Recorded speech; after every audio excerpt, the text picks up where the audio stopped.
What's the creepiest shit you've ever seen at night? Brakes went out on my car way out in the boonies, probably 10 miles from the nearest town and a few to the nearest house. I went into a ditch, where I split my head open pretty good on the side window, and broke my arm and a few ribs. So, I'm in pain, it's pretty hard to breathe, and as it's circa 1997 I didn't have a cell. Nothing to do but start walking. It was a moonless cloudy night. In other words pitch, and I mean pitch black. I could only tell I was still on the road by the sound my feet made on the concrete. Couldn't see my hand in front of me. So here I'm in the middle of nowhere, bleeding out of my head from a gash that went on to need 35 stitches, broken arm, broken ribs, can't see my hand in front of me, and what do I hear behind me? The warbling call of a coyote. Then another, and another. Next thing I know there must be 20 of them, and they sound like they're in a damned blood frenzy. Now under normal circumstances I could probably take a few coyotes. But I can barely lift my broken left arm, and even moving my right arm makes my ribs light on fire. So I realize I'm in a very serious amount of trouble. Nothing for it but to keep walking. They're close now, can't be more than 100 yards. Finally I see the light of a house in the distance. I want to run, but I don't. I maintain pace, walk up to this place, and with no amount of manliness in my voice I proceed to bang very loudly on their door and beg for them to let me in. Finally some old man answers the door, pulls his gun on me, and asks what I'm doing banging on his door at 2 in the morning. I got in a car crash, and there are coyotes after me, please let me in, so I can call for help. Guy grabs and shines a mag light back the way I had come. And sure as shit, had to be 25 to 30 coyotes. Seriously, if that house was another mile away, or if lost consciousness in the crash, or on the road, I'd have been eaten. I've posted this before, but this happened at night, and was perhaps the creepiest thing to happen to me in my life, so it fits here. Years back, when I was still smoking pot, I decided to head to my friend's house up the road, which was close to 4 miles. My car wasn't working, but man, I really needed to get high. So I started hiking down the main road from my parents' house to my friend's house. I was maybe halfway there when a car pulled up next to me. A man in the driver's seat said, "Hey, get in. I'll bring you to where you're going." Being a naive dumb kid, I agreed. As soon as I got in the car, I felt the strangest vibe coming from him, like he wanted to put his greasy fingers on me. The interior of his car was a mess. Old paper cups, discarded McDonald's bags, cigarette boxes. Yet the passenger seat was rather spotless, as if he was expecting to have someone ride with him. The conversation that took place began pleasantly, but took an odd turn. "So where are you heading?" "To a friend's house. Gonna go have some fun." "Yay, I like to have fun too. Mind if I party with you guys?" "Oh sorry, but he doesn't like strangers visiting." "Oh, too bad." The rest of the car ride was quiet and only lasted maybe 10 minutes. He stopped in front of my friend's house and I shook his hand. It was clammy and sweaty. I stepped out, went inside, and don't see him again until he's on TV. 6 months later, I was watching a news report and saw my ride being sentenced to 8 life terms. The man that gave me that ride was none other than Ronald Dominique. My dad is a judge in my small town. So growing up I was raised to be cautious of people because some people didn't like my dad. Obviously they were referring to people he put in jail, and so my parents always cautioned my other siblings and I to just be careful about where we played, who we played with, and being home on time. Typical parent stuff. And we didn't leave our neighborhood that often, so our parents and nanas kept a close eye on us. So one night my older sister is babysitting us and my parents have gone out to dinner. Nothing crazy happened. We watched TV, ate junk food, and did the usual. It wasn't until later that night that things took a turn for the worst. I would have been about 8 and I was in my little brother's bedroom. He was around 4 at the time, so as the mature older sister I was reading him a story.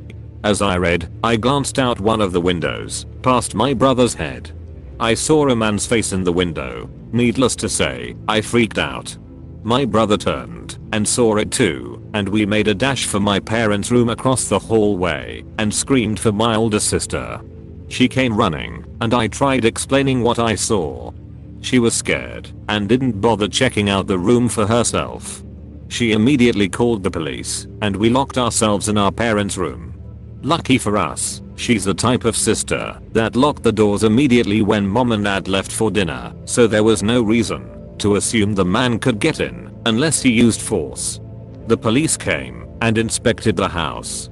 They weren't able to find much, so the person must have hightailed it out of there. After they were done looking around, they asked me to describe the man. I only saw him for a few seconds because I was so focused on getting out of the room, but I gave them the best description that I could. They drew it up as I tried my best to recall obvious features. After that, my godmother came and picked us up, and we spent the night at her house. This was also the era where cell phones were not a popular thing, and we weren't sure which restaurant my parents were eating at, so calling them wasn't much of an option. So my godmother left a note telling them to call her when they got back. Also a police car stayed stationed by the house to inform my parents as well. The next week at work was a crazy one for my dad. It turned out the man that I described matched a description of man that my dad had put in jail about 10 years ago, and his term was finally served. My dad also received a phone call from this man's sister saying that he had created a hit list and she was on it as well as my father. For the next couple weeks, I saw police cars around my neighborhood more than I had in my entire life. They were constantly patrolling. My parents had a security system installed immediately and gave us all pictures of the man to keep, just so we would recognize him if we saw him.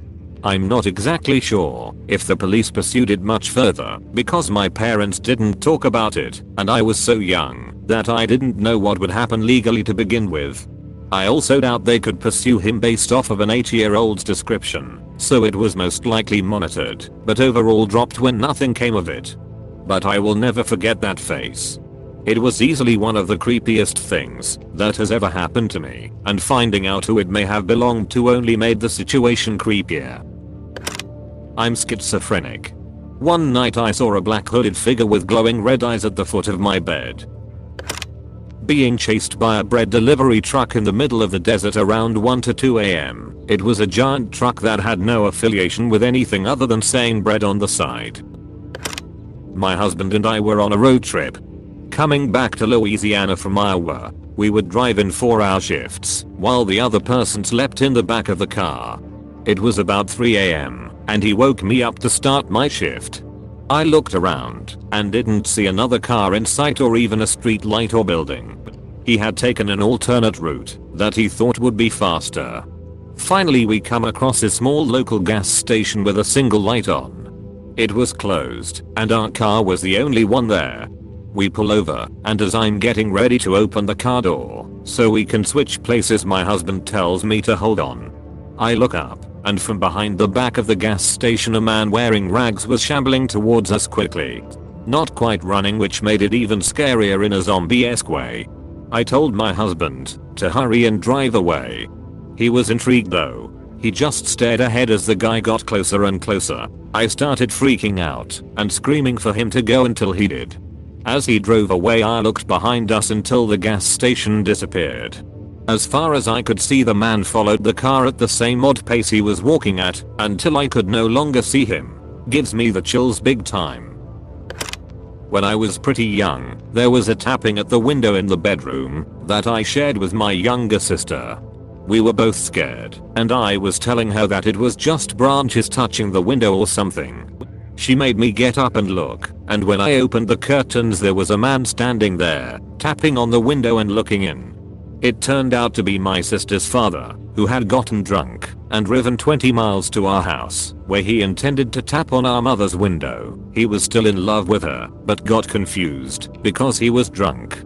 For a long time after that we were both afraid to go to bed at night because we thought there would be someone in our room or outside the window. I was dog sitting 2 boxers last weekend. I knew they tend to walk on their hind legs, but I've never encountered one doing it. I woke up at about 2:30 to turn the TV off and rolled over to a silent dog, perched on her hind legs. Not only was it alarming to see her standing there, upright, but it was freaking dark and her outline looked so similar to the classic green alien. She was also slouched a little with her head to the side, so it just looked even more weird. Once I realized it was the dog, everything was fine, but for about 10 seconds, while I processed what I was seeing, I couldn't even think about anything other than how scared I was. Thanks for watching, and share your stories.